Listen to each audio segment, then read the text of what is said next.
అదే RTV app వార్తల్ని క్షణాల్లో చదివే అవకాశం ఉంటుంది. ఒక న్యూస్ పేపర్, ఒక టెలివిజన్ ఛానల్ మీ చేతుల్లో ఎప్పుడూ ఉంటాయి. చిన్న వయసులో 5th క్లాస్లో మీరందరూ పేరెంట్స్ని వదిలిపెట్టి, తల్లిదండ్రులు వదిలిపెట్టించి చదువు కోసం అని చెప్పి, మీ భవిష్యత్తు కోసం అని చెప్పేసి మీరు తల్లిదండ్రులకు దూరంగా చదువుకుంటానికి వచ్చారు మీ భవిష్యత్తు కోసం.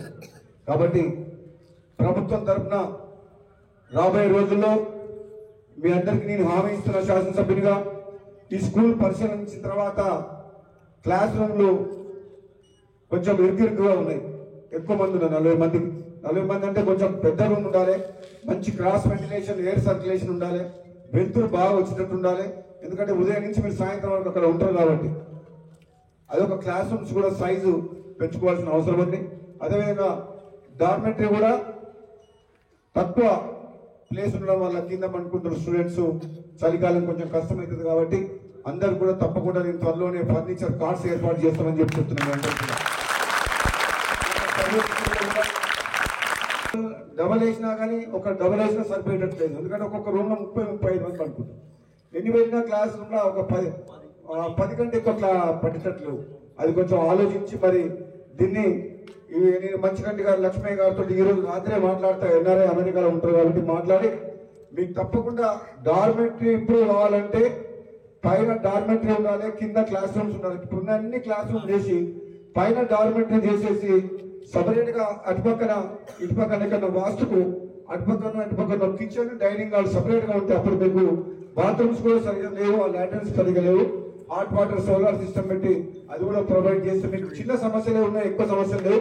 కాకపోతే అది మరి లక్ష్మీ అది ఫౌండేషన్ మరి ఉంటుందా, దీని స్ట్రాంగ్ ఎంత స్ట్రెంత్ అది తట్టుకుంటుందా అనేది ఒకసారి మీకు చెక్ చేస్తా.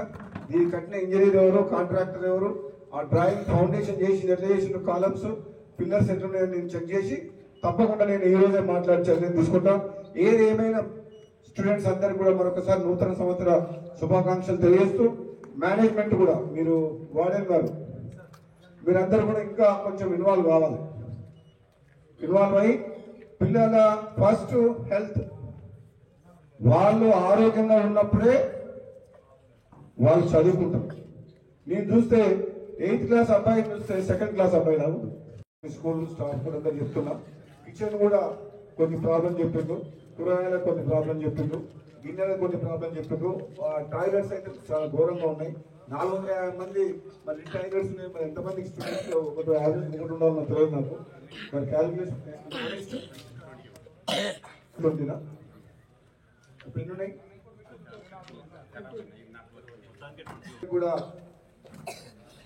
మా బాధ్యత, ప్రభుత్వం బాధ్యత మీకు మంచి క్లాస్ రూమ్స్, మంచి డార్మెటరీ, మంచి భోజనము, మంచి ప్లే గ్రౌండ్, మంచి బాత్రూమ్స్ ప్రొవైడ్ చేయాల్సిన బాధ్యత మాది. మంచిగా కష్టపడి ఒక కాన్సన్ట్రేషన్ అంటే శ్రద్ధతో చదువుకోవాల్సిన బాధ్యత మీది. ఎందుకంటే మీ తల్లిదండ్రులు ఇక్కడ పంపించింది ఎందుకు? మరి మా ఇద్దరు సార్ ఏమంటారు, నువ్వు అంటే చాలా మంది ఇండియాలో పోతున్నారు, సెలవులు కట్టరు మధ్యలో లేదా. మంచిగా చదువుకోవాలి, కష్టపడి ఆరోగ్యం మంచిగా చూసుకోవాలి. ప్రతి ఒక్కరు కూడా గేమ్స్ లో ఇన్వాల్వ్ కావాలి. Every student should play. ఏదో ఒక గేమ్ లో మీరు పర్ఫెక్ట్ కావాలి. నేను చిన్నప్పుడు అన్ని గేమ్స్ లో ఆల్రౌండర్ ఉండే. స్విమ్మింగ్ లో ఫస్ట్ ఉండే, కబడ్డీలో ఫస్ట్ ఉండే, ఏ చేసినా ఫస్ట్ ఉండే. కనీసం మీరు ఒక్క గేమ్ లో, ఏదైనా ఒక గేమ్ లో నువ్వు ఏ గేమ్ ఆడుతావు, నీకు ఏ గేమ్ అంటే ఇష్టం ఉందా? ఇక్కడ బీచ్ వాలీబాల్ ఉందా? ఇదే వాలీబాల్ కూడా నీకే గేమ్ ఇష్టం? ఒక్కొక్క గేమ్ లా మీకు ఇండోర్ స్టేడియం కూడా, టేబుల్ టెన్నిస్ కూడా పెట్టవచ్చు అవసరం అయితే. ఫ్యూచర్ లో భవిష్యత్తులో అది కూడా ఆలోచన చేద్దాం. ప్లేస్ ఇంతే ఉంది, తక్కువ ఉంది కదా. ఇదేనా ఇంతేనా? 4 ఎకరాలు కనబడతలేదు అంచిందా?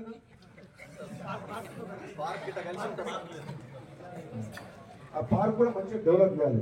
అది వాడుతున్నట్లేదు, మొత్తం మంచిగా డెవలప్ చేస్తే ఈవినింగ్ పిల్లలు పోయి ఆడుకునేటట్టు.